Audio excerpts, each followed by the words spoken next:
Chair Page. Chair Henderson. Chair Henderson. Chair Springer. Chair Springer. Chair Carlson. Howdy. Chair Hood. Howdy. Chair Bosworth. Howdy. Senator Gordon. Senator Gordon. Senator Zhang. Senator Allen. Howdy. Senator Ives. Ives. Senator Walker. Howdy. Senator Broach. Senator Renfro. Howdy. Smith. Howdy. Chapman. Howdy. Steinberg. Howdy. Lander. Howdy. Rose. Howdy. Balthazar. Howdy. De Leon. Howdy. Hendricks. Howdy. Nichols. Howdy. Hess. Howdy. Keith. Howdy. Lambert. Howdy. Parker. Parker. Turpin. Howdy. Ebedat. Howdy. Kubiar. Howdy. Kuklak. Howdy. Luce. Luce. Schaller. Howdy. Sosa. Howdy. Dave. Flavin. Howdy. Rosian. Howdy. Golden. Golden. Humble. Humble. Nally. Nally. Shelton. Shelton. Price. Price. Blackman. Howdy. Bonin. Howdy. Brennan. Howdy. Cantwell. Cantwell. Chin. Howdy. Collins. Howdy. Swinnis. Howdy. Dean. Oh, that's awkward. Dewberry. Howdy. Emmons. Emmons. Finney. Howdy. Giles. Howdy. Gill. Howdy. Hemphill. Howdy. Hutton. Hutton. Cruz. Howdy. Loving. Howdy. McNair. Howdy. Mendoza. Howdy. Miller. Howdy. O'Donnell. O'Donnell. Hill. Hill. Rouch. Howdy. Cook. Howdy. Sweet. Howdy. Bosworth. That's still there. Okay. Grimminger. Howdy. Rusty. Howdy. Simpson. Simpson. Statham. Howdy. Strother. Strother. Trano. Trano. Turner. Turner. Patel. Habib. Perez. All right, and without further ado, let's have a fight in Texas Aggies meeting. I will now move to the invocation of the pledge and by Joseph Flynn. Chair. Y'all please sit down. Please bow your head with me.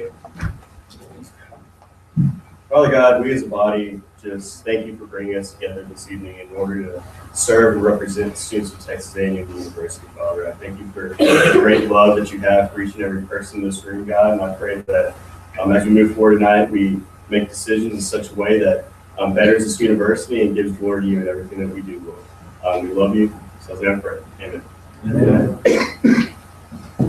I pledge allegiance to the flag of the United States of America and to the republic for which it stands, one nation, under God, indivisible, with liberty and justice for all.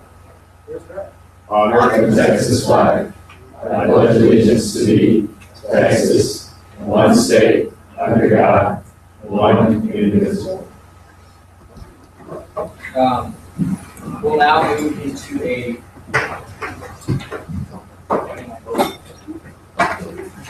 period of open forum. I'll remind the body that any. Oh, sorry. Mr. Saban Aggie, good. I'm new with this, guys. The Texas A&M University Student Senate represents all students in order to enhance the Texas A&M experience within our university and communities through research, legislation, advocacy, in accordance with the core values of our institution. Enacting does not lie, cheat, or steal, or tolerate those who do. All right, we'll now move into a period of open forum. I'll remind the body that Any open forum speeches regarding confirmation time will be ruled out of order. And we will begin with Chair Sonka, Petroleum Engineering Major, representing SGA, Fighting Texas A Class of 2016. You'll have 5 minutes. Howdy, Senate. Howdy. This is extremely brief on behalf of Ms. Debbie Lockledge, one of our advisors and a good helper. We have 1 spot left for GAF, so if you missed out for whatever reason and want to sign up, May 8th at 10 a.m. at Rudder Tower. There's just a presentation. There's no banquets. You can just be in and out and show your face for constituents. And this is the last you'll hear about GAF, no one gets it over.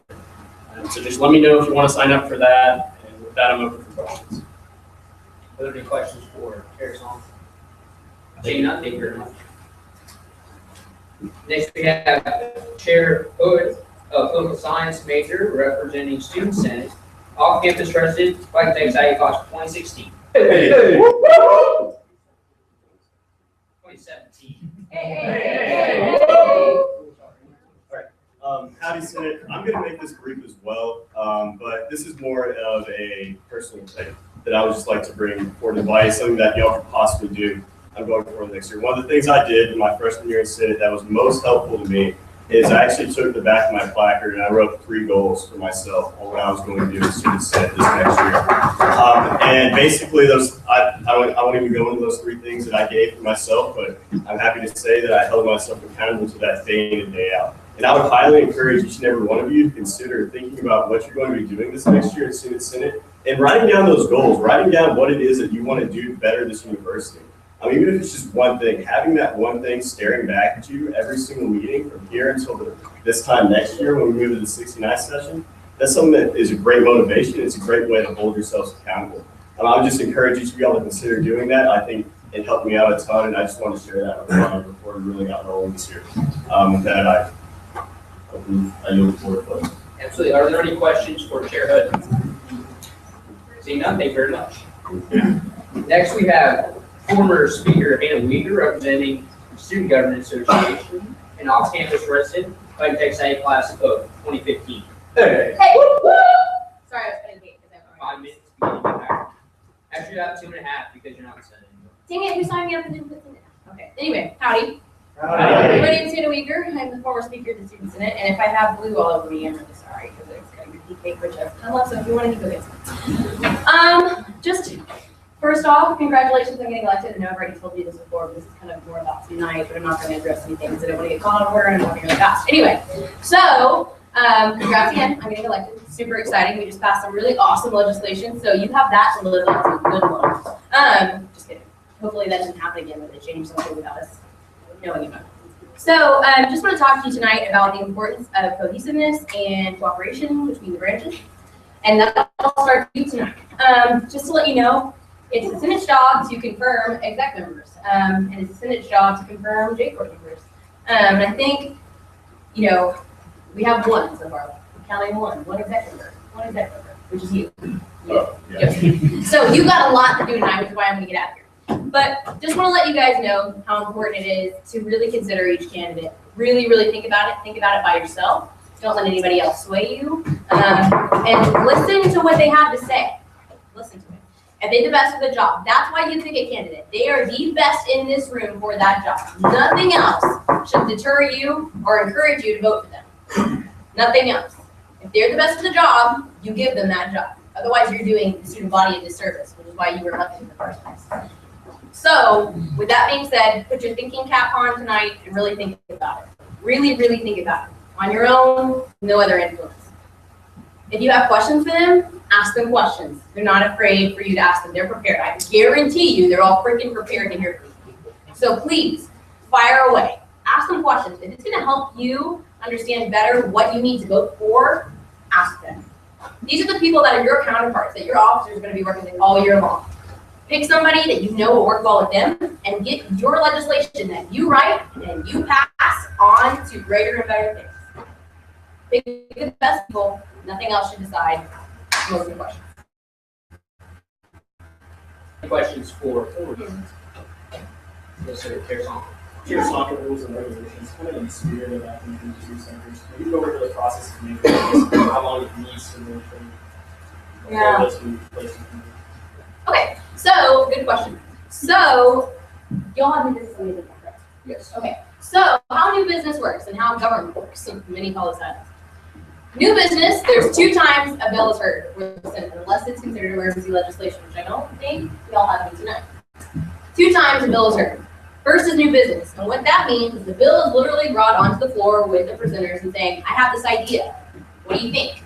This is not your time to decide you hate the idea. That's not what new business is about. That's not what it's about. That's what the committee process is for. Not necessarily even old business. If you hate something, you go to the committee meeting and fix it.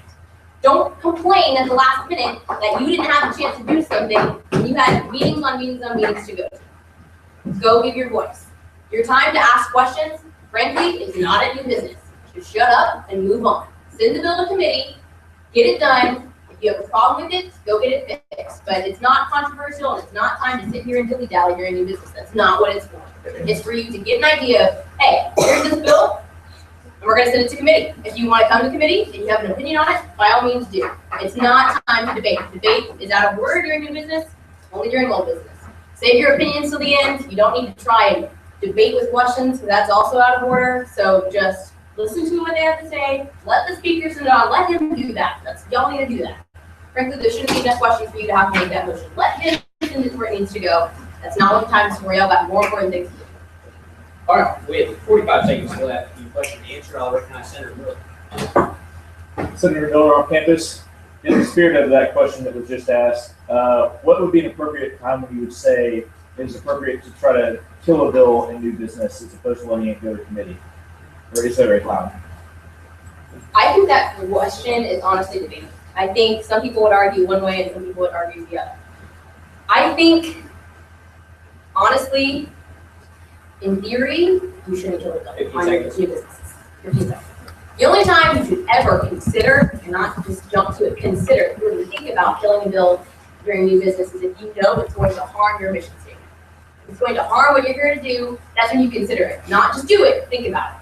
But honestly, you shouldn't do it. That's not what it's about. All right, pending a motion to extend, that is the end of Speaker Leader's presentation time. Thank you very much. I'm gonna go eat cake. Okay, we'll now move into a period of swearing in of new senators. Are there any senators who have not been sworn in yet? Seeing none, thank you very much. We'll now move into a period of unfinished business. The executive authorization begins. Yes, Mr. Speaker, I have a motion. absolutely. I have a motion to deviate from the agenda into a period of new business. Okay, we have a motion to deviate from the agenda into a period of new business. All in favor of deviating from the agenda, please say aye. Aye. All opposed? Okay. And as the chair, that passes. We will now move into a period of new business, the officer election efficiency bylaw bill. Would the bill presenters please come forward?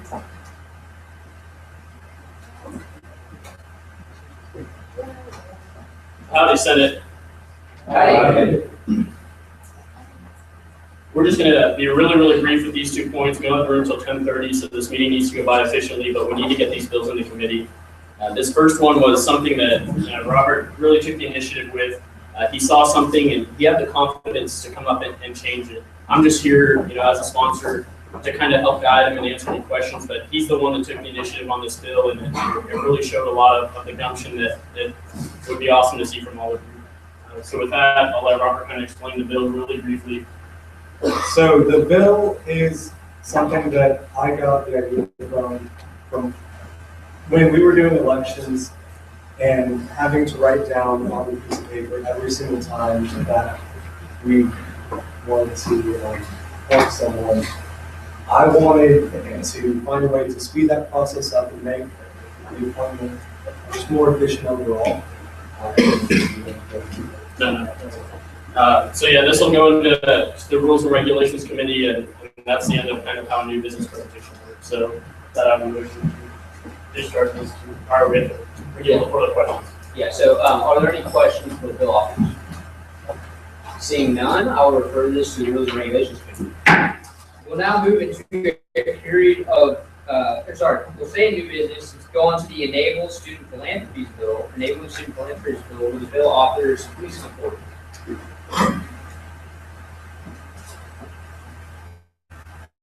Howdy, Senate. This is the last bill for new business, so we'll go ahead and move on to what was on the agenda. But this is a really important bill for a couple of reasons.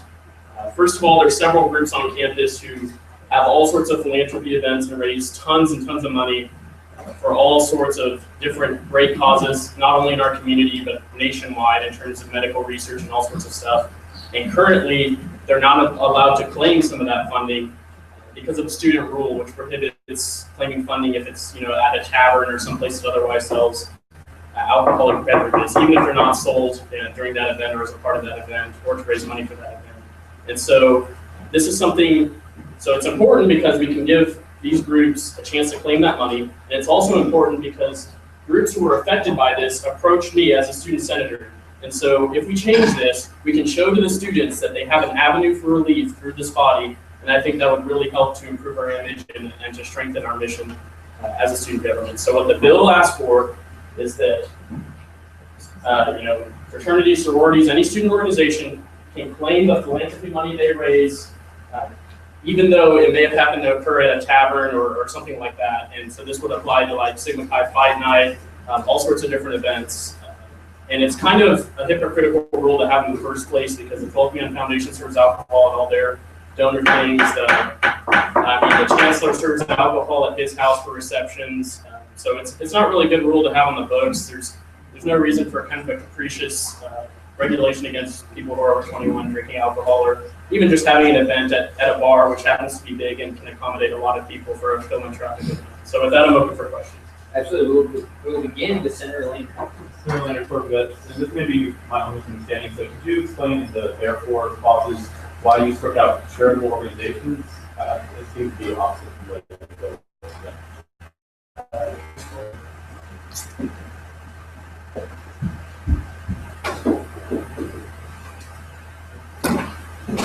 So therefore, let it be enacted that the rule read as follows. So this is a change in committee. I want to strike out alcohol distributor and tavern as well. But originally, it just read to say that a charitable organization that happened to serve alcohol would be able to count it. But I don't see why it shouldn't apply just because you rent out Boulevard 217 for a philanthropic event.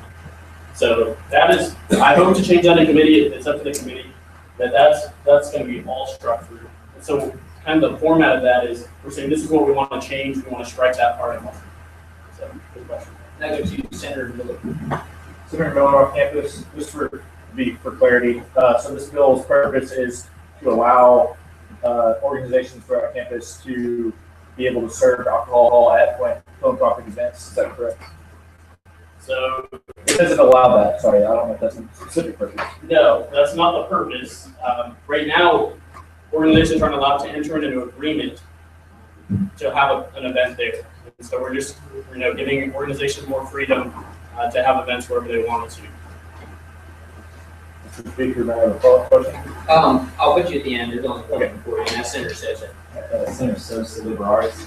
Is the rule is the current rule under the university rules for the system? That's a really good question, and I don't know that, but I will know it for a whole business. All right, we'll now go to Senator Miller. Senator Miller on campus. So just like I said, for clarity again, this doesn't alleviate organizations that would want to serve alcohol at their philanthropy events per se. It just allows them to go towards taverns or. It's my understanding you can't use soft C money to purchase alcohol, so I don't know where you would get If it that. was non-soft money. But if you want to reach out to me if you have an issue that you want this bill to address, I'd be more than happy to work your idea into it. Thank you. Are there any more questions for Chair Solomon?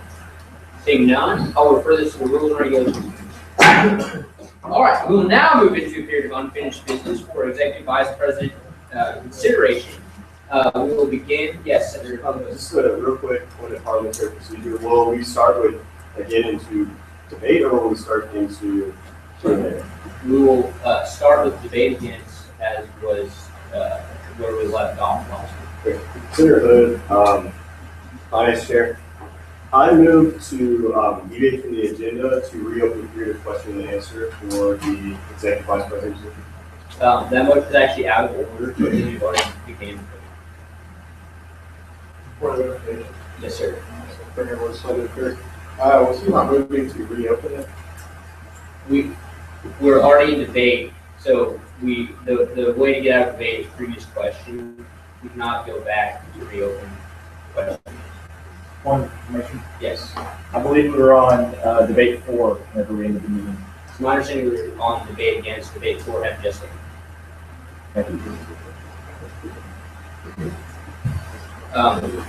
And we'll now move to a period of debate again. So is there any debate? One Yes. personal preference, can we check the minutes just to ensure that that was where we were? Curiosity.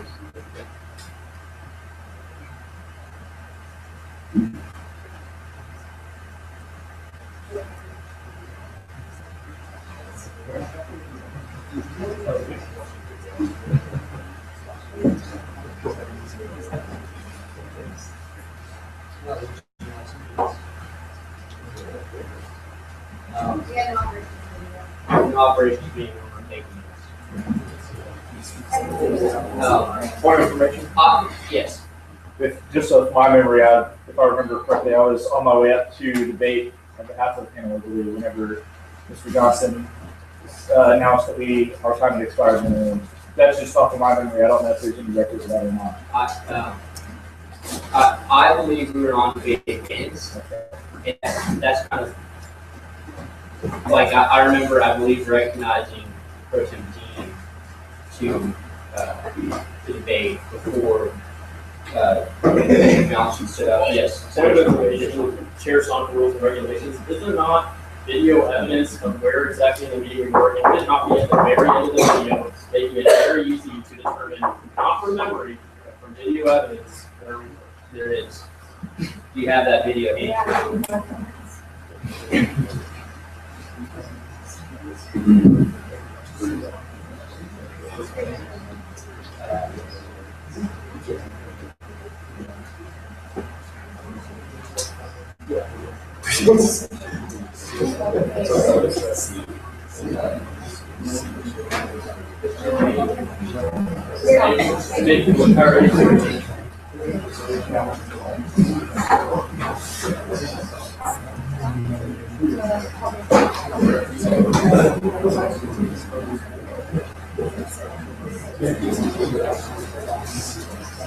Apologize for the lapse in action.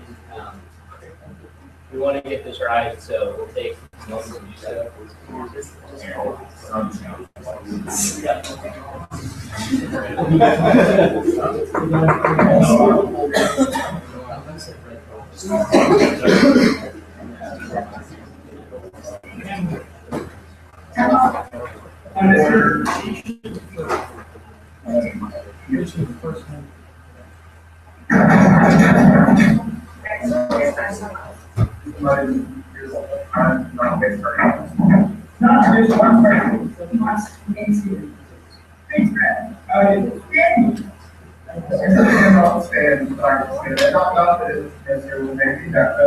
I need someone to be able to say, I will be here all year for.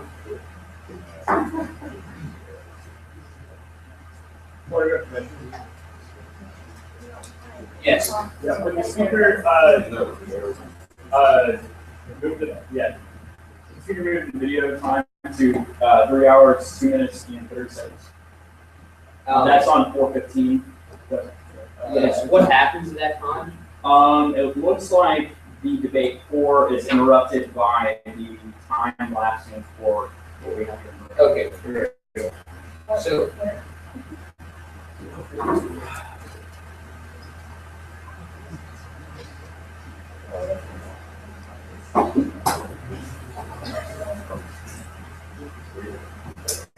And he over and over reiterated.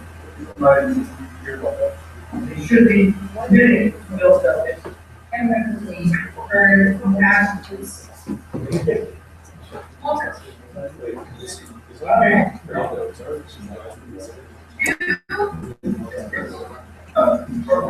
It should be. Camera's on. Camera lights on.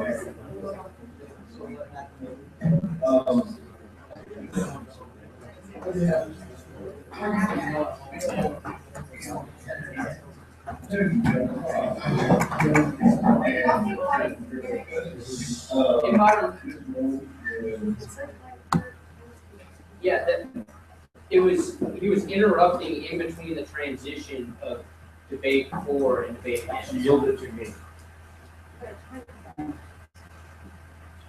What did she say? Okay.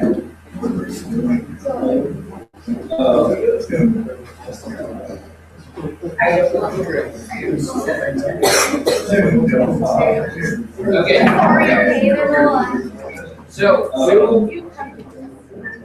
all right, we'll begin with debate 4, and I will give what I believe is a generous 30 seconds for debate 4.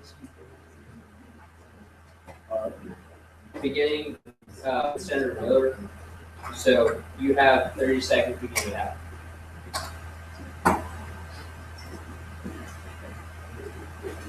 Where's my time here? Howdy, Senate. I'm gonna try to keep this short, like I said, because it's 30 seconds. I'll probably get up here to talk again. But I want to first reiterate that, first of all, what former Speaker Uyghur talked about today at the beginning of the meeting, which was we are here to vote on the best candidate for the job based on the qualifications that were presented to us. In addition to that, I'm also going to reference back to the end of the 67th session, which happened here not too long ago, to former SVP Kyle Kelly's speech, where he talked about the University of Alabama and how their student senate blocking the confirmations of their executive cabinet just totally made a mockery of their whole student government association. So like I said, thank you all for your time, and I'll be talking to you in a second. All right, we'll now begin the debate again. Pro Tem. So I've known the person that's up for nomination since she is an incoming freshman her second week. And above none, she is a wonderful person and can do this job. The problem is that she cannot promise that she'll do the job to the end of her term. Like, would y'all imagine, to put this in like reference, would y'all imagine electing, and it may not be as big of a deal, but electing a president that says, you know what, I'm only going to do 3.5 years and then step down because I'm going to want to do something else. It just doesn't make sense. We need to put people in the position that are going to use it as a stepping stone to go into something bigger and something better. We are supposed to choose, and while she may be the best person or candidate for the job, however, as long as she can't fully do the job the full amount of time, there's absolutely no reason to put ourselves in this position that we've been in the last 2 years without them. So I just ask y'all to deny the confirmation, and with that, I am going to yield to Chair Springer. How much time do I have, Mr. Speaker? You have a minute and 30 seconds. All right, perfect. Howdy. Like Audrey said, and I completely agree with, I believe she's extremely qualified. And just to reiterate what Hannah said, it's the best person in the room. However, I think that the lack of commitment to the full year automatically disqualifies you from such, because it's literally the equivalent of the Bulls trading Michael Jordan at the trade deadline. You're going to have a great first half of the year, and you're going to flop in the playoffs. You don't trade the best player at the trade deadline, and we cannot get rid of our EVP before the end of the year. It's not going to work. It's going to be devastating to the SGA. With that, I yield the floor. All right, the floor has been yielded to, and now begin debate 4, starting with Chair Hood. Hi, Senate. Now, I don't usually take scripture out of context, but Isaiah chapter 1, verse 18 says, "Come, now let us reason over this matter together." Members of the body, I have a promise from Hannah Wimberly. In proof, she said I could share this with you, saying that if she did run for SVP, not win, but if she ran for SVP, she would not resign from her position of executive vice president. I'm welcome and totally willing to share that with any single one of you. Okay. Second of all, Hannah, it's been mentioned already, but that is the one concern that comes from the opposition, that she is not going to commit herself to the full term. Then I just alleviated that. Second of all, if she comes forward as well and says, I'm not able to do it, or I'm not necessarily able to do it, but that because of the position that I hold, I'm going to have to resign, there are 200,000 other reasons why you might have to leave that position.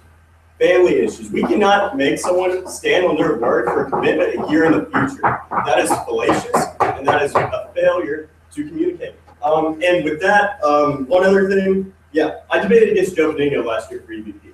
Guys, I would not be standing up in front of you debating for or against someone unless I was completely confident that she is the best woman for the job. And with that, I yield to sensitive rights. One of the only reasons I was considering debating against or voting against the Vice President Wimberly at the last meeting was because she would not commit to the job. And I was still ready to do that until this meeting, but then 5 seconds. Then I found out that, and I was just shown, I wish we had known earlier, and I do wish that she would have committed earlier to what she has done tonight, and that is to not resign if she does decide to run for SVP. I realize that there are other reasons why she could resign, but those should be reasonable reasons. So with that in mind, that she has committed to not running for SVP, resigning her position if she does run for SVP, the only concern that we should have, because she has served in the position, no one here has debated against her performance in exec last year. With that in mind, there is no reason why we should debate against her for EVP. There's no reason. Bring it up if we do have one. I use support. All right, we'll now begin with debate again, starting with Chair Carlson. Chair Carlson, City Services. Okay, so 2 weeks ago, we sat up here and discussed some of the things that people have already mentioned, some of the concerns. And one of the main concerns was her stepping down from her position, whether or not to fulfill a different position or not. And then mentioned by another senator just a second ago in the day before, they said, what he said was, she will not step down if she is to run for student body president. The problem with that is, like Senator Dean said, we don't want this position to be a stepping stone for another position. The executive vice president is in charge of the executive cabinet, including the election commissioners. Essentially, they're running the elections. So if they were to not step down, then they're not doing their job. So, it's kind of a double-edged sword here. Basically, the reason I opposed this is because EVP is not meant to be a stepping stone for student body president. And that's a trend that's been going on in this university for the past 3 years, and a trend that we need to continue, or to discontinue. So with that, I yield to Senator Dean.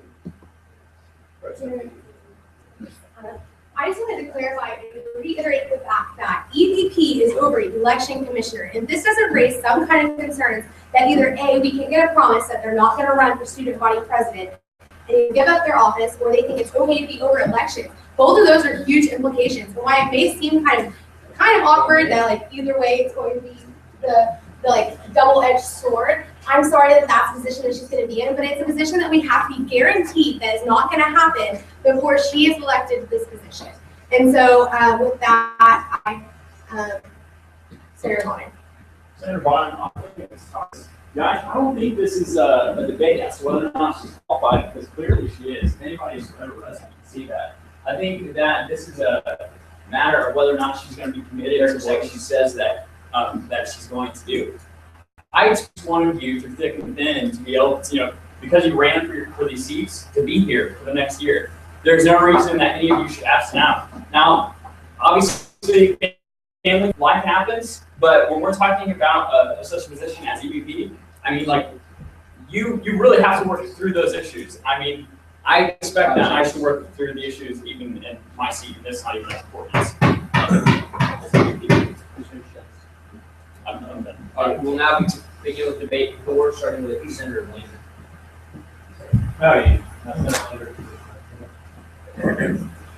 So the other day, Monday morning, I spoke with Hannah Wimberly, and I think that's when I spoke to her Monday morning, she had said that nobody else had spoken with her about this yet, and just to talk to her about why she didn't answer it directly the first time around. Because just like any bill that we're trying to pass, we talk to those that are concerned with the bill. You should talk to the person that we're concerned about here. Yes. I don't really have a period presenting the presentation to the body. She did. Point of information. Yes. Is it your opinion that Hannah Wimberly could adequately have a conversation with every single senator in the body in the 10 minutes that she has her presentation? I can't give opinion. So I just want to say that I think, yes, what I remember her saying, where she was here in front of the student body the first time, the student senate, she said that she fully intended to go to the first term. And that did sound kind of ambiguous at first. I made us think she's fully intending, but what does that exactly mean? How far will she go? Talking with her, I have no doubt of her commitment. Like you said, we know her qualifications. but we know her commitment as well. One story that she told me that whenever she was some of the class council, I don't remember exactly her position and what she was talking about, but while she was over the summer, she was in South Africa and she got a call whenever there was something happening with I forget her whole name, where there was 4 people, non-family members.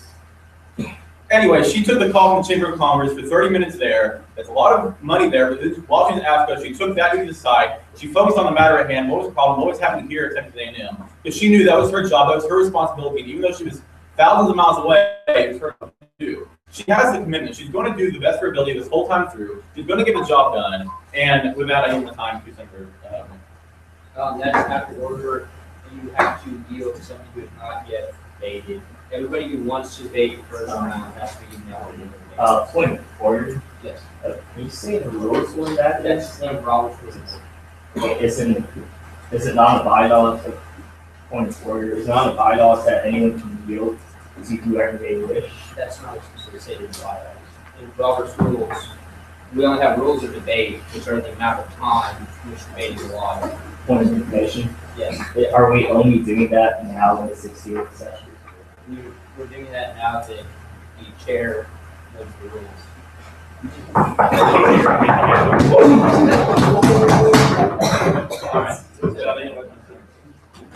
Senator Russ Corbett, that's August. So first off, like I said, I'm incredibly gratified by Senator Hood's relaying that message that she will not resign. I think that should have alleviated that problem. But I see 2 double standards here that are becoming an issue and they shouldn't be. First off, the people who were saying that she is well qualified but shouldn't be affirmed because she can't tell us that she isn't going to resign, got the question answered and then found a new way to oppose her. They should have just been honest and said that they didn't want someone who was going to run for SVP. That's at least consistent. Second, Joe Benigno did this last year. Kyle Kelly did that the year before. Kyle Kelly did a great job. No one has said that he wasn't qualified or didn't do his job or anything like that. There was no fire and brimstone these people have been saying will happen if we confirm Hannah Wimberly and she runs for MVP. This is a double standard. It hasn't happened twice in a row. If this trend does continue, it will not have the effect that they're saying it will. With that, I give my time to Casey. Your time expired. We'll now move into debate against. Is there any debate against? Chair Sonka. I have a motion. Yes, sir. Chair Sonka, rules and regulations. I move to previous question. Previous question has been moved. All in favor of moving to previous, in multiple seconds. All in favor of moving to previous question, please say aye. Aye. All opposed, please say nay. That passed unanimously. We'll now move into a period of voting for the confirmation of Executive Vice President Hannah Wimberly. All in favor of confirming nominee Wimberly, please say aye. Aye. All opposed? Yay. Division.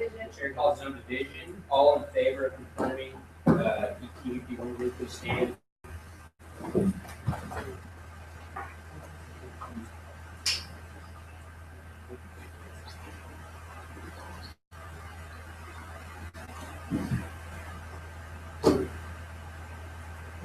All right, you may sit down. All opposed, please stand.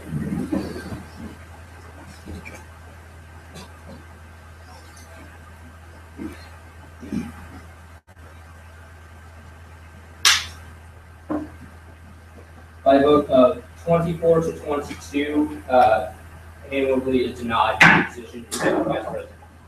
We'll now move into a period of presentation for Executive Operations Executive Vice President nominee Emma Douglas.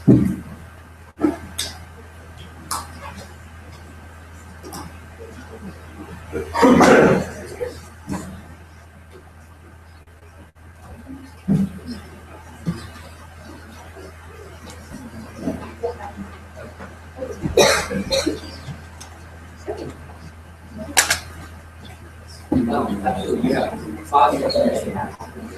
Howdy. Howdy. My name is Emma Douglas, and I was nominated for Operations Executive Vice President. A little bit about myself: I'm in Romulus, Texas, and I studied work at Taylor. I'm a business honors and management major, and interesting fact is I do work at Hedgehog named Rocky, as pictured, and we just come up with Captain America for Halloween, so okay, so vision and values. My overall values are character, integrity, and dedication. I believe these are 3 key elements to be successful in any area of my life. Moving on to my vision for operations executive and president. Overall, I think teamwork is necessary for any three branch of government, and that's something I would like to emphasize. Next is positive open communication. I'd really like to be proactive in this and help have foster positive open communication between the faculty, administration, students, the branches, the communities, all of the above. Next, I would like to be a resource ultimately. I see this position as more of a servant position and a resource for the communities which are open. For development specifically, I would like to use my marketing of a company called Elephant Online, which I do marketing and branding for. I would like to use that experience to help grow development and help them with their endeavors. With diversity, I just ultimately want to be a resource. They're growing and changing right now, and I'd like to give them as many resources as I know how. With Election Commission, I would like to help them know just like where to turn fines in, where to like go in SGA and pull this, help them file JPIP proceedings if they need to. Elections ultimately give me a very extensive background in SGA and how to implement it. Or I really just don't want anything to fall through the cracks of elections because we don't receive the exact. It's not that.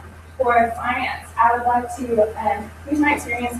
I work with Maze a lot. I work as an academic coordinator for the Business Initiative, which is a business 101 class. And so I have a lot of experience working with like working out budgets between faculty and students and getting what we can expect for both of us. And lastly, but certainly not least, are the communities. They know what they're doing. They're very good at it. I would just like to be there for them and be a open resource for them. Go to their meetings if I can, meet with them, see what I can do, and connect them with people. We have a plethora of resources that I'm in, and I'd like that to make that as open as possible to the communities, just to make their job easier.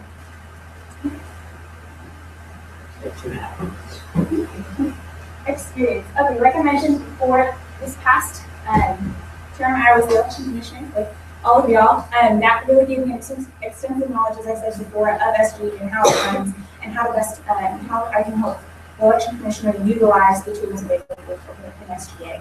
And for, as I mentioned, I'm the academic coordinator for Mays Business School for Dr. Musoma's Business 101 class, and that is really helping work with administration and with faculty towards the same goal and the same mission. Next, as I mentioned, CEO of Elephant Online, which is a marketing and branding division for video ads for mainly banks and financial institutions. And that really helps me understand how to work with a lot of people, how to work with adults, how to help them see my vision and help understand theirs as well. And lastly, I'm the retail supervisor at Chevron Water Parks, and that helps me really understand how to work with a variety of individuals that come to the water parks, which I think would be useful as well for operations executives. And that, thanks, and We'll now move into a 5-minute period of questioning.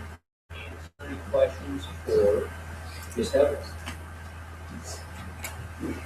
Seeing, yes, Chair Carlson. Chair Carlson, Student Services, why did you resign as election commissioner? Thank you for that question. I resigned as election commissioner, not as a lack of commitment, not as a mission of guilt, but ultimately because the only way I knew how to stop a pervasive dialogue that was unhealthy for the overall view of SGA was to resign and just keep talking. And that's ultimately what it was. It wasn't because of a lack of commitment. All my duties were done. I think the only way I answered emails quickly.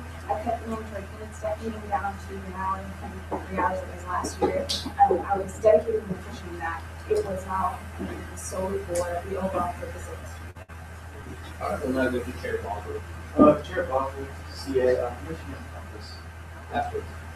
I was on RR for this past year, and one of the big things right now that we, as a community, had to deal with was the election dialogue, obviously regulation. Before, obviously, DEQ and things like that, and even before your resignation, as a committee, we were ready to almost bring up legislation to actually reform that. And through a dialogue with the election commissioner at the time, which was yourself, and obviously the UL leaders, we were going to have something that was able to, one, have a proper election so that obviously there wouldn't be any disambiguity from the UL leaders, and obviously knock out anything from the SVP list. But after your resignation, we've been kind of on a standstill with obviously quarter. At high school, and we barely passed something that was able to fix the elevator issue, but not really necessarily all the fees, and obviously there's some holes. Is that your question? From that, how can we, from this question, how would we be able to, one, give resources to the election commission, because one, you kind of, as soon as you write things, you kind of just stop, and you're still a student, you're still helpless in this situation. So for one, I was told by other individuals that you don't have class. I was aware that they say this. If you want to reach out to me, I'm more than willing to help with anything that's on me. But I would refer it now to whoever you feel you don't have an election commissioner because there's no one in the area. But I'm more than willing to offer my experiences if you want. All right, we'll now move to Pro Tem D with two applicants remaining questions.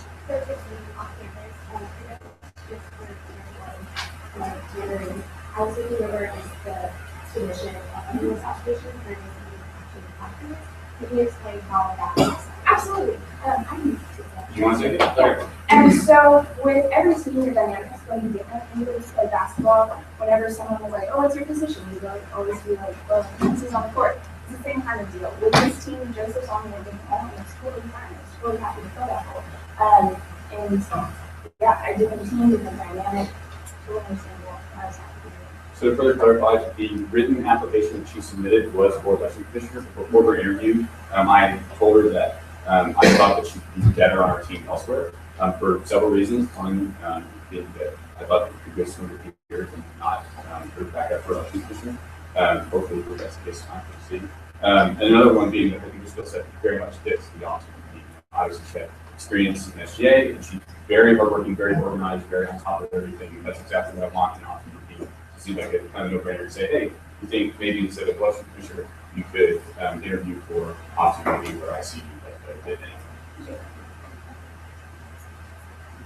We'll now move to Chair of Finance. Could you just clarify a little on what happened with the elevator elections as far as where the discrepancy was? Do I understand it was a technical issue or? Yes. So basically what happened with the elevator elections was there was a rule written into the election regulations that was not compatible with what the IT departments that was compatible. This happened before I really was doing anything. So I had no knowledge of it, sort of checking the code myself. There was no way I could have known about it. I asked the IT if it was any correlation with regulations, and so it was. I took the word for it. And so then it was brought to our attention afterwards that mathematically did not make sense. And I looked at it and said, absolutely. And our recourse is JFORT. And so the JFORT, they recount, that's absolutely that recount. They decided to take a different path and to follow the recount. Clear. All right, we'll now move to Senator. Senator Corcoran, after the county election commissioner, what are your biggest takeaways from that that you could apply if you were in case? Biggest takeaway, man, I love it when I find a position that I can serve and I love serving and that actually makes a difference. And that's something I think I can do with Austin Vision very much so. Ultimately, my goal is to serve in a way I love and serve some city and give back. And that's something I think Austin can do for me. And that's something I can help people. It'll be more internal, but that's really fun for me. I love this way. I love people that I think. And it's great.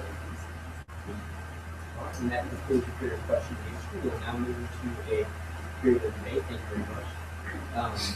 So we will begin with debate against, is there any debate against nominee Douglas?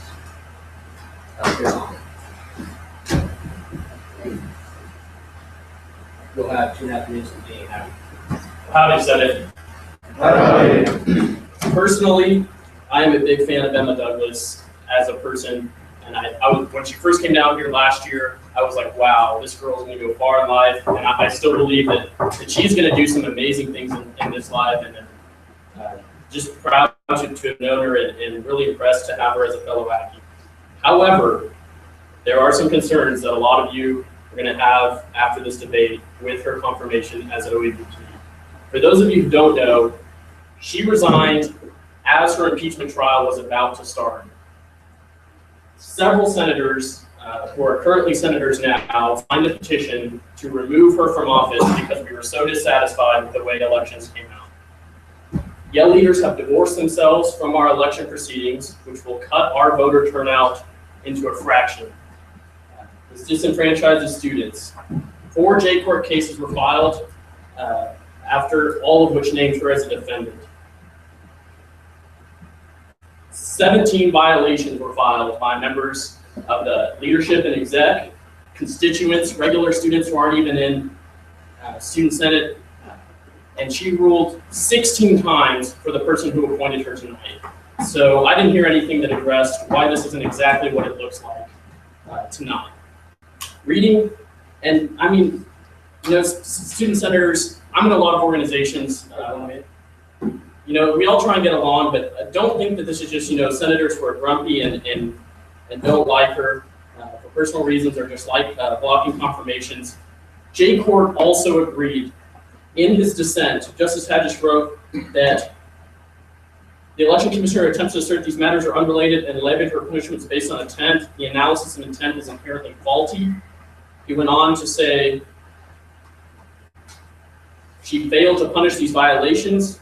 She used her position as a tyrannical leviathan whose word is final, absolute, and unreviewable. And I didn't know what a leviathan was, but I learned tonight.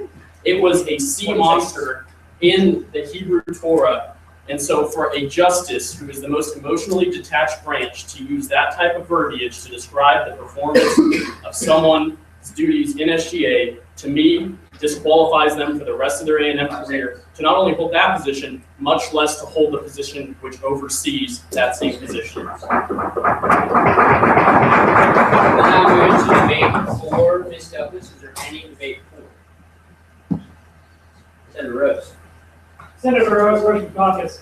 That letter that Chair Sonka mentioned, calling for the impeachment trial, I was a signatory to that because I felt that we needed answers. I mean, I've only been here for so long, but yet this year's elections were a mess. We can all agree on that. But I don't think that this was a orchestrated conspiracy by Emma Douglas, the Leviathan, to get herself appointed Operations EVP. That's ridiculous. The errors that were made in drafting the election regulations that were incompatible with the actual IT process weren't her fault. She didn't, the student senate did. The fact that she didn't bring it to us sooner is probably because she was only here just as long as we were. I mean, she was only a sophomore. She's still a sophomore. So I don't think it's fair to blame her. I don't think it's a conspiracy. I think it's ridiculous. And I think that at some point we need to trust that Joe Benigno isn't trying to screw us on every nominee.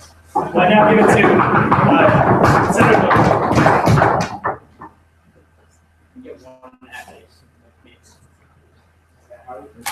Yeah, no, it's Sweet. All right, so this is just kind of my soapbox. I kind of cut short previously, but like I said,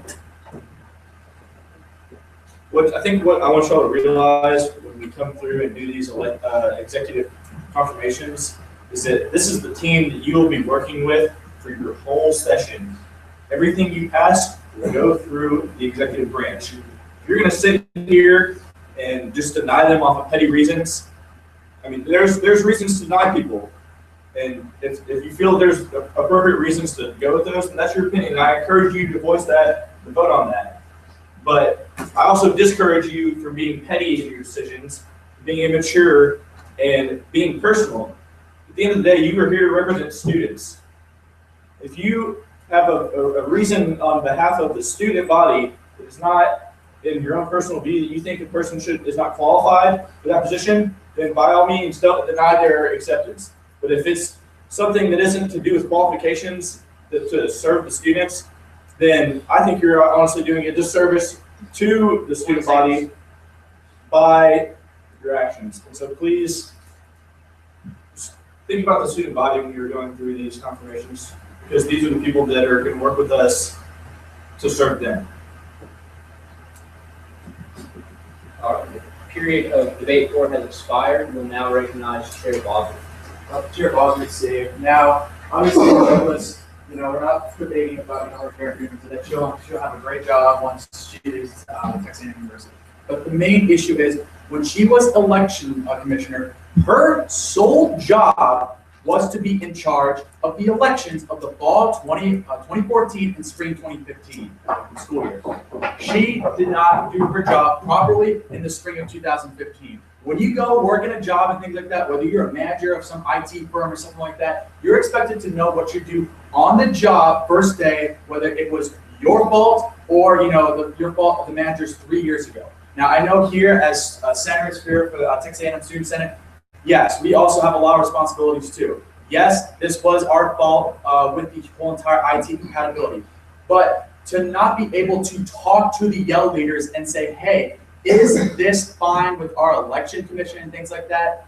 That is not the fault of Student Senate and things like that. That's the fault of the commissioner for not even having the purpose to ask. This is a simple job. And for her to be in charge of the election commissioner, I don't know if I have the confidence. Now, if she was in any other position that she was running for in any of Joseph Benigno's cabinet, I would vote for her. But primarily because this is the job over the election commission that we already know has already been a, let's just admit it, it's been a show for the spring 2015 election.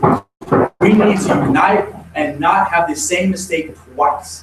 Like I said, Emma Douglas, she'll be a great person once she gets out here at Texas A&M, but I think the deed's been done for her to at least overlook an election. It's just not good. And I give my time to Senator. You have 1 minute. So I have had a dilemma of conscience because I want to make something very clear, and that is that we vote according to what we believe, and not according to what maybe some people here. Because I have the utmost respect for Joseph Benigno. He's my roommate. He's my friend. But does that mean I have to agree on everything? No. And so what I want to say is, Emma Douglas is a very nice person. She's wonderful. But you rate someone based on their past accomplishments. You don't say, oh, they're nice, they're bad, none of that. That's crap. I don't care. So Obama, healthcare. You guys remember healthcare? That was great, right? No, it was a catastrophe. And you remember the girl got just destroyed for that? No, but you remember she didn't do a good job. So would you qualify? Would you consider her qualified to do another job? No. So that being said, I want you to vote by your conscience and not based on what other people think. God bless America.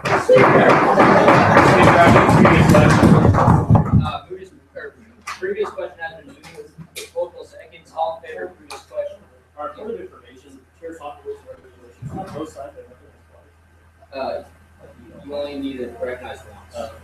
Okay, so previous question has been moved. All in favor of previous question, please say aye. Aye. All opposed? Yay.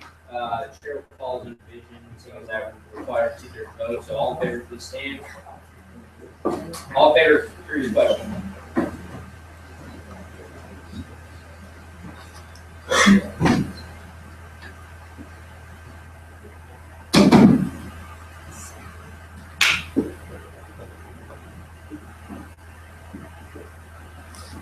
All right, all opposed?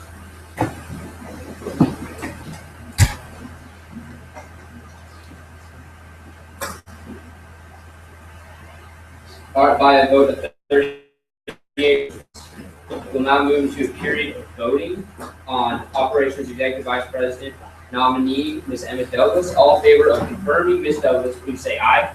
Aye. All opposed? Yay.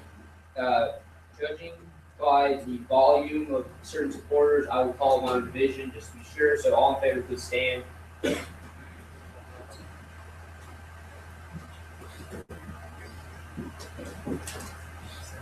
Okay, all opposed.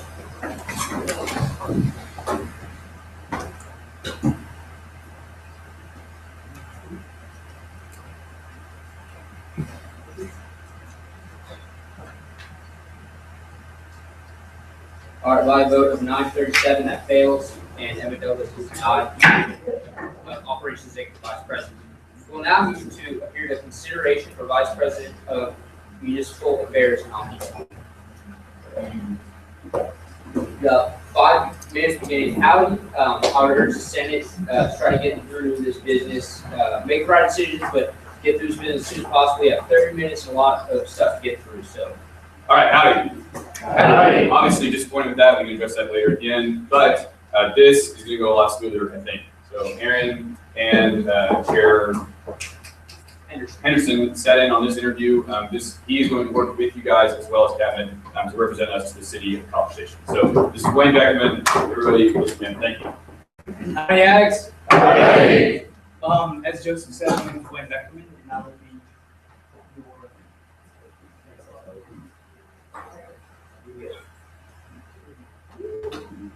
I'm the nominee for Vice President of Youth School Affairs. Essentially, just to start off, I'm from Vernon, Texas, and even though my ring says 15, I will be graduating from Bush School in 2016 with a Master's in Public Administration.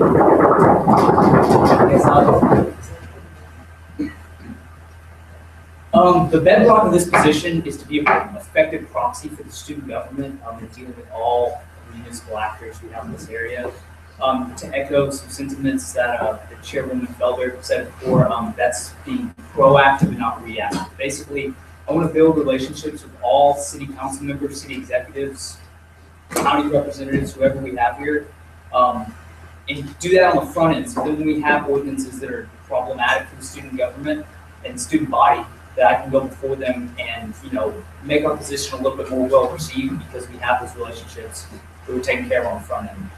I'm going to start out by doing that by putting a face to the student body and student government by attending all College Station City Council meetings and hopefully all City of Bryan City Council meetings, so long as they don't that's the plan.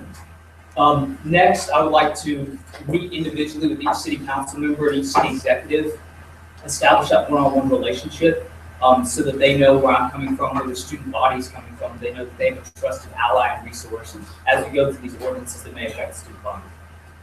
Basically, the culmination of that is going to be a legislative tracking system. What that's going to be is I'm going to create memos from each city council meeting, and from each meeting with city representatives.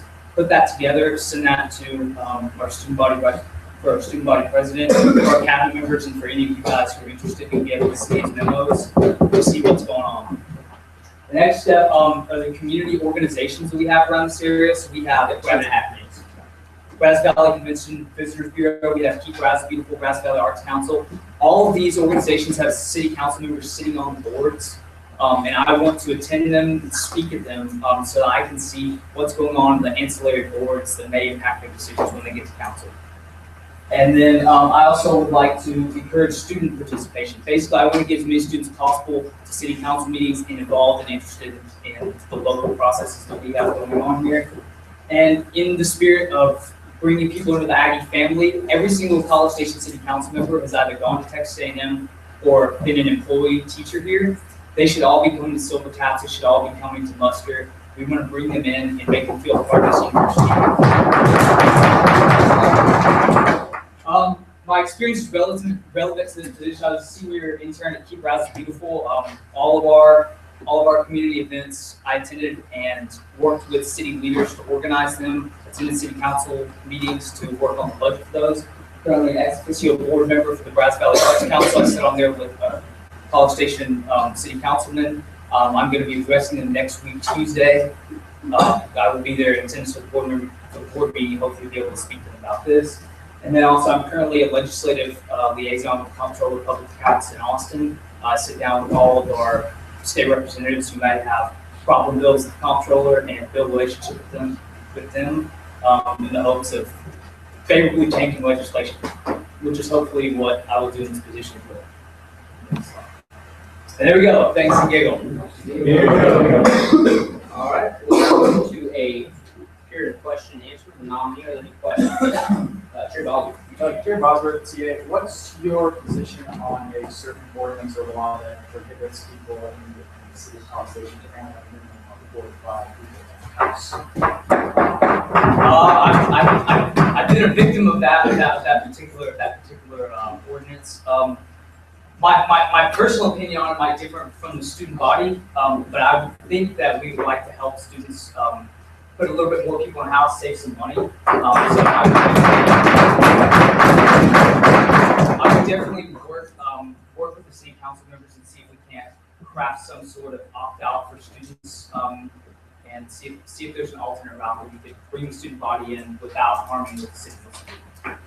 We'll now get to Senator Miller. Permission to preface? Briefly, yes. Senator Miller off campus. I know previously in the past, the city council hasn't exactly been the most understanding, or the city been the most understanding of college students. Have you reached out to any of the city council members that you would be working with to see how we could go about changing their perception of Texas A&M students? So I sit on the Grass Valley Arts Council board with Councilman Steve Aldrich, and I'm planning on talking to him next Tuesday at our board meeting. I didn't want to do too much work on the front end before being confirmed, because I felt like that might be inappropriate. I don't want to present myself as someone who I am not yet, so I'm waiting for the position to do that. But like I said, I would meet individually with each city council member and establish unique relationships with them and how we can partner their interests and particular goals as politicians with the best interest of the student body. Thank you. I will now give you Senator Sessions. Sure, thanks, Ross. Commissioner Cups. Briefly, yes, sir. It's my understanding that because of last year's relations between the Community Relations Chair and Steve Senate and the City Council, that's why they allow the Senate to appoint someone to be a representative basically for SGA to their to City Council. So, or asked the CR Chair and Steve Senate appoint someone to be in that position. And now the executive branch has a municipal representative. Would you see yourself as someone that is working at the same level as them, cooperating with them, or someone that is at a different capacity to be an alliance between SGA and student government, City Council? My goal is complete cooperation of all people who are proxies of the student body. Anyone who has input into the process of dealing with, I'll listen to any student, any member of this body, any member of the cabinet. If you have anything to offer, negative or positive, I'm here to listen to all things and take all things into consideration. I don't see myself above any other position. I'm receptive to all comments, and I will now go to Chair Bosworth. Chair Bosworth, CA, Commissioner Briggs also. Absolutely. I understand that Brian, our sister city, that we have a lot of acts that for whatever reason, or having that. Would you be thinking of having something similar to what we're having with the College Station, city council, the same thing with Brian, since we do have a lot of acts that do live in the city of Brian? So I'm only one man and I only have enough time to attend certain city council meetings. My primary focus is College Station because of the location of the university. But if I'm able to attend the Bryan City Council meetings, I would make every single effort to be there and to speak with their council members and to treat the city equally. I mean, College Station has a certain, like I said, level of preference because of the position of the university.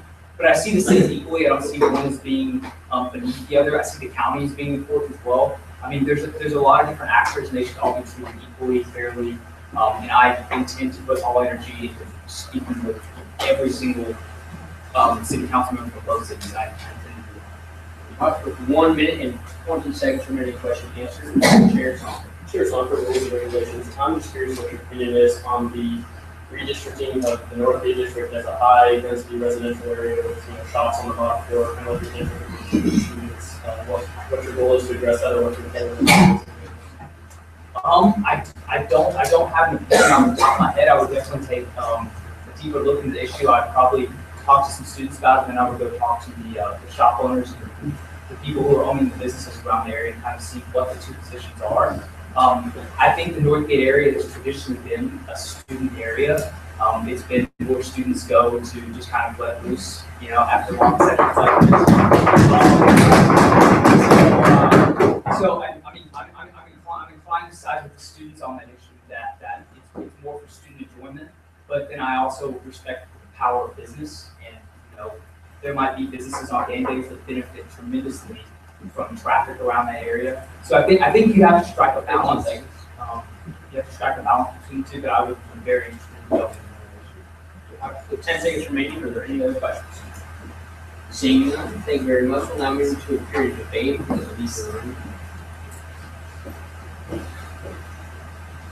All right, is there any debate against, yes, Senator Vaughn? What we do is we recognize debate against, and if there's no debate against, then it's one side of the movement. So is there any debate against the nominee?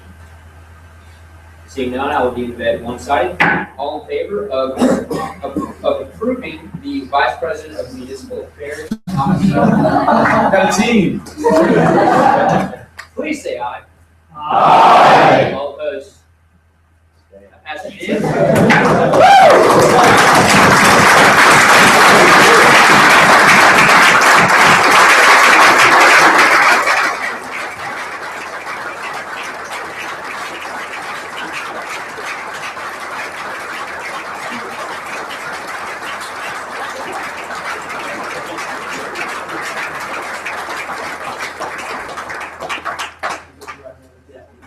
I state your name.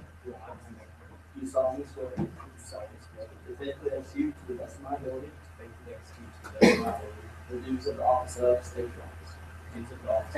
Of municipal affairs process. Texas A&M University Student Government Association. Texas A&M University Student Government Association. To uphold honor the same. And at all times, promote the welfare of the student body. Promote good relations between the students and those from Southern University. Between the students and those from Southern.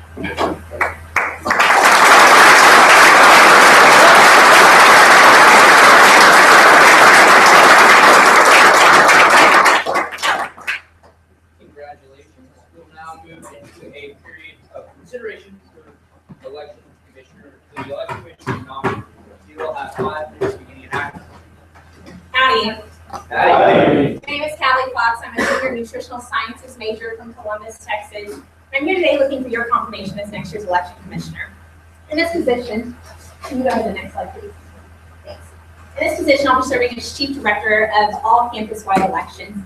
In that position, it's my duty to ensure a fair, transparent, and equitable election process for all candidates involved and the student body as a whole. I think one major way that this can be implemented in next year's election process is that all violations reported to the election commissioner need to be transparent to the student body, not just the ones that are assessed. And so I think if any violations are not assessed, my reasoning would need to be public as well. I think that can clear a lot of confusion up front. And that's a major goal as serving as your election commissioner. Additionally, it'll be my duty to work with the Senate to revise and update the election regulations. I think we can all agree that they're a little out of date and that the wording is not quite appropriate to the elections as the student body would see fit. And so working with you, I hope to update those regulations into something that's much more effective for our student body. Once those are updated, it'll be my duty to be knowledgeable of the regulations as well as the constitutions of SGA and other organizations like RHA that hold their elections within SGA's campus-wide election. And I'm knowledgeable in those, and I can accurately interpret them throughout all cases. One of the most important values that I have for this position is to demonstrate timely and effective communication. If candidates know what is expected of them, and if the student body knows the qualifications of the candidates, I think the elections as a whole will be a much smoother process than we've experienced in the past. I'm extremely confident in my knowledge and abilities to fulfill this position to the absolute best of my abilities, and I think my experience will speak to that. Next slide, please. My teamwork skills have been heightened through the College of Ag and Life Sciences Student Council, where I serve as president, as well as serving as the director of MSC's Fall Leadership Conference. I think that my love for this university and the Ag spirit as a whole is extremely evident through my service in Aggies Reaching Out, as well as the Booster Selection Committee. I am a recipient of both the Gathright Award as well as the Buck Iris Award, which means I hold the highest GPA in the College of Ag, as well as being an extremely involved student leader, and I think that kind of speaks for itself. My dedication and hard work ethic is evident through my membership in organizations like AMSA, as well as the Scout and White Volunteer Program. I am planning to pursue medical school after graduation, and that's where my dedication has been a lot this semester. And my leadership skills are something that I've really heightened throughout my time at Texas A&M through organizations like the Freshman Leadership Experience, where I've served as the director, as well as the Leadership Living Learning Committee.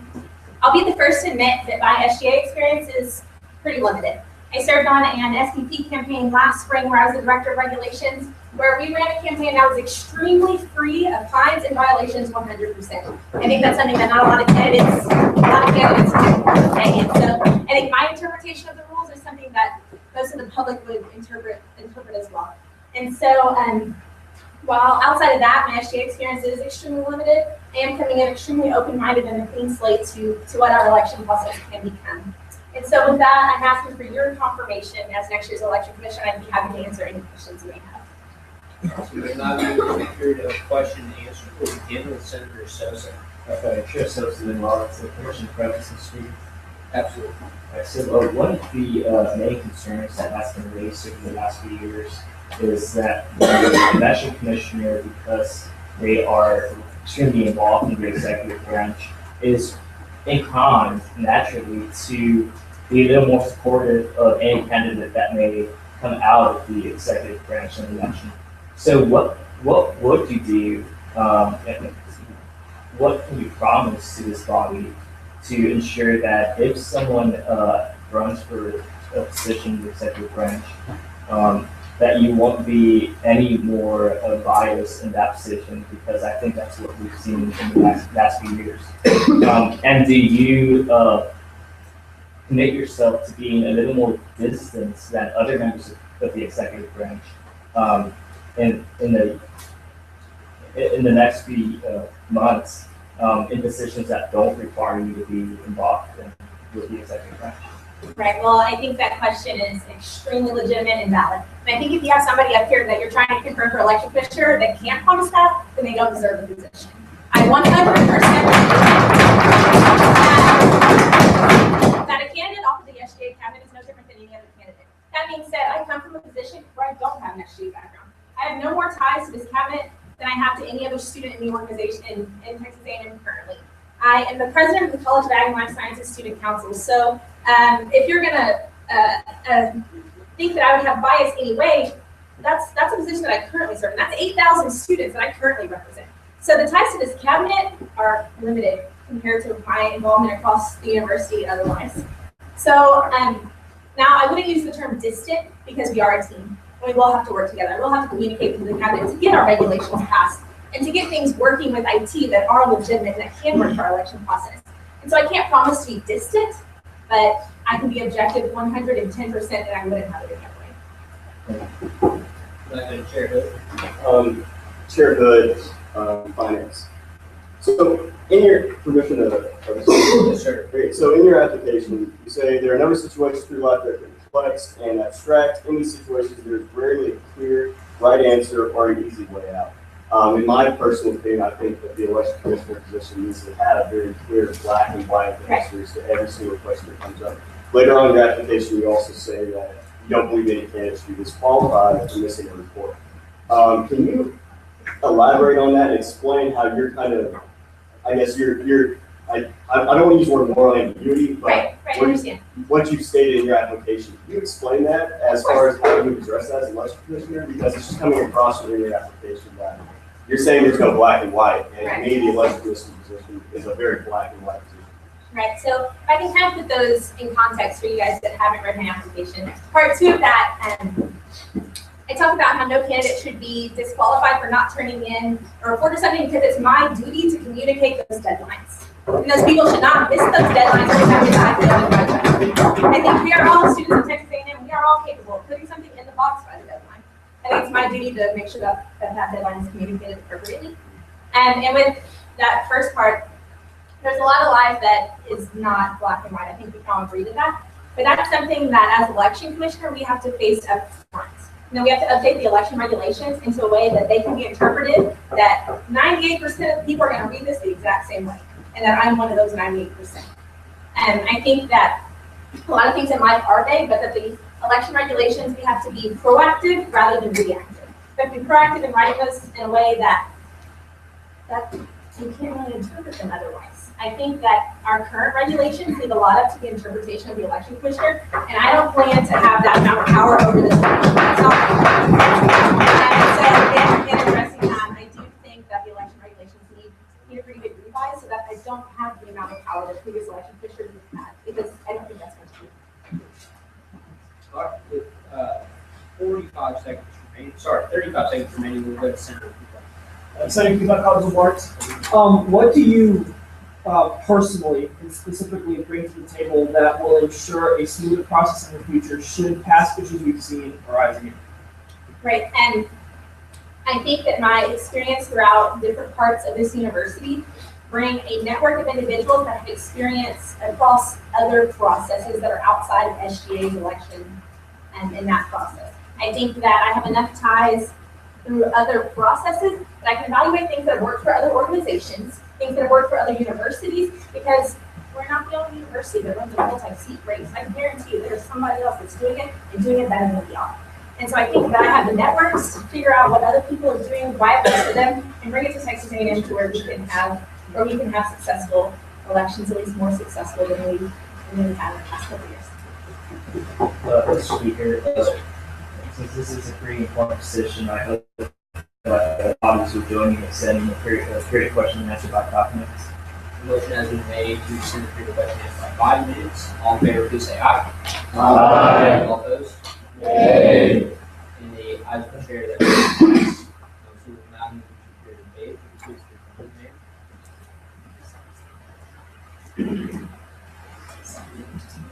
And is there any debate against the nominee? Seeing none, I'll take the debate on side. Move to period vote. All in favor of approving the elected commissioner nominee, please say aye. Aye. All opposed, please say nay. She's approved. I,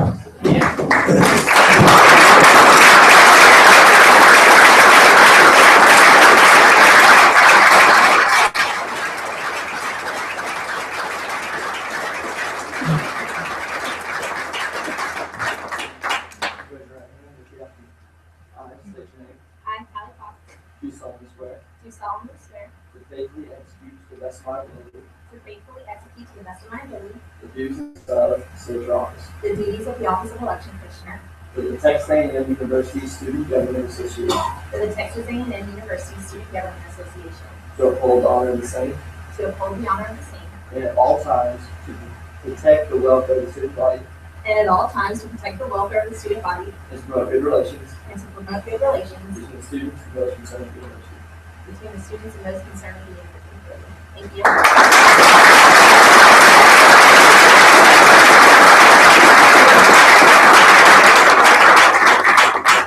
As there's 11 minutes remaining in the meeting, the chair would entertain a motion to move into the rules and regulations committee report. So you said time for committee meeting, so we have legislation there. Is there a motion, such motion?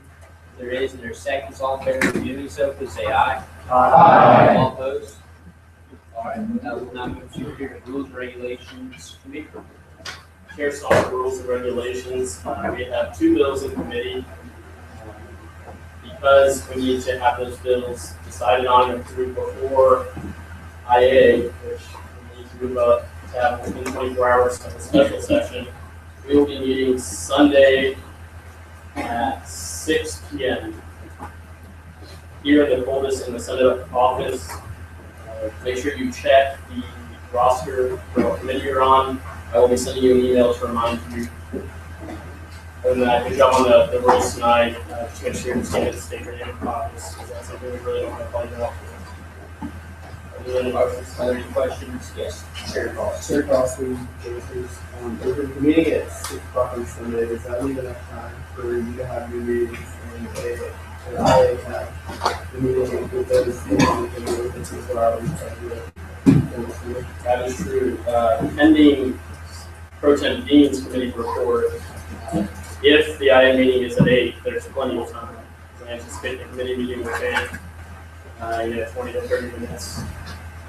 So yes, there should be, but this may be changed if Pro Tem Dean changes the time by a, which she should do, because the special session is Monday at 7. Is that the point of information? Yes, that's right. So the time is pending. But right now it's at 6 on Sunday in the SG office, and I will send an email out if that changes. Are there any questions for Chair Sonka? Seeing none, thank you very much, Chair Sonka. The chair will now entertain a motion to move into the internal affairs committee report. If there is such a motion on the floor, there is multiple seconds. All in favor, please say aye. Aye. All opposed? Pro Tem Dean. Really quick, if you're not getting emails or you're not on the Facebook, please come see me afterwards. We'll be on that. I will be meeting at 7, or should it be later?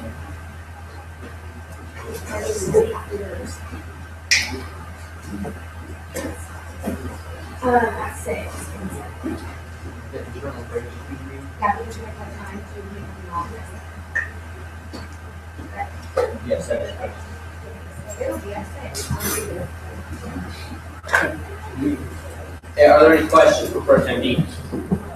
Seeing none, the chair would entertain a motion to go back to the rules and regulations committee report so that we may set time. There's a motion of the seconds. All in favor, please say aye. Aye. Here's all the rules and regulations. The time is set for 5 p.m. on Sunday and yesterday. All right, the chair will now entertain any motion, whether that be to adjourn or to move into executive reports. What is the motion? All right, there's a motion to go into period of executive reports. All in favor of moving to ending this executive report, please say aye. Aye. All opposed? All right, we will have 8 minutes. Yes, sir. Chair's on the rules and regulations. I move to limit all executive reports to 3 minutes. Okay, a motion is made to limit all executive reports to 3 minutes. 4 seconds. All in favor, please say aye. Aye. All opposed? Nay. Okay, we'll have 8 minutes. May I have it? All right, howdy. Howdy. Okay, so obviously there were some difficulties with these first 2 nominees. I would like to address some questions that were raised, hopefully smooth some of those things out. I have not yet decided on renominations yet, so I'm not saying that this is going to be another debate that we have to have on Monday, but I would like to clarify. First of all, with regards to the operations EVP, who in here has worked closely with Brandon Valenta this year? None of you. That's the operations EVP. That's what I nominated Emma for, intentionally kind of removing her from you guys. I knew that there was some concerns about her ability to interpret election regulations. I don't think there were any concerns about her ability as a worker, as someone who loves Texas A&M, as someone who's dedicated to her job. And that's why I felt like she was qualified for a different and new position, one that really doesn't have any real authority over the election commissioner. That was raised, I believe that point is inaccurate. The election commissioner really operates independently for the most part. So in many ways, I felt like her nomination was appropriate. For those reasons, her ability was never called into question. The election regulations are passed by this body. They're not her regulations, they are your regulations. And there was an error in them from years before that she was assured by the people whose job it is to make sure that they run, that they were going to run correctly. I really don't think there was any fault in her own about the Gallery regulations. And obviously, as it concerns to me, you can have an issue with the way that she interprets regulations, but that really has nothing to do with her new job. And as far as any kind of conspiracy goes, it's looking like what it looks like. I don't want to single out Chief Justice Jake Smith, but I believe that he works for this, to point out the fact that I'm not holding grudges. 4 people applied to be Chief Justice. 3 of them decided in my favor. 1 of them was Jake Smith. I chose Jake Smith. So I'm not, there's no like some grand conspiracy here for me to hold grudges against what happened in February for nominees or for elections. And so really, like, I hope that you take his appointment, my appointment of him to Chief Justice to heart, because I'm really not trying to do some kind of like, oh, I need to pay people back now, or else Jake, I wouldn't nominate him, but he was the best person, so I did. And I think Emma was the best person, so I nominated her. As far as Hannah goes, guys, there seems to be an issue here. We need an EVP. It's in the Constitution. We need one before the summer. And I think some of Hannah's questions, the way that she answered them, were my fault. I told her, do not in any way get up here and give anything that isn't what you know to be a 100% truth. I told her that your honor and your word is so important that I think it led to some of the lawyerly kind of sounding answers that I think concern some people. And I think the issue is that she's the most qualified student for this position in the student body, but she's a junior. She'll be a junior in the fall. And so there really is no, I would say there isn't any real way she can say I know for 100% fact I'm not running for student body president, and that's why I told her to answer those things in the kind of way that might sound lawyerly, or like she's trying to be open to the idea that she's running for student body president.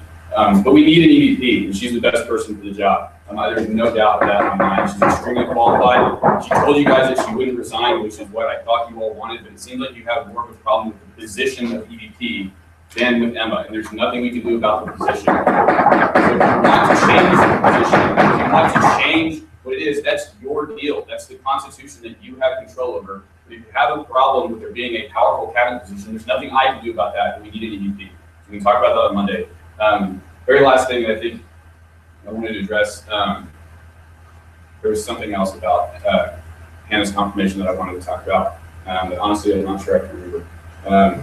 Basically, I'm not holding grudges. I think there were some things that I heard that I thought were inaccurate, like the fact that the EVP has anything to do with elections. I almost offered a point of information, but I'm not sure I'm allowed to do that.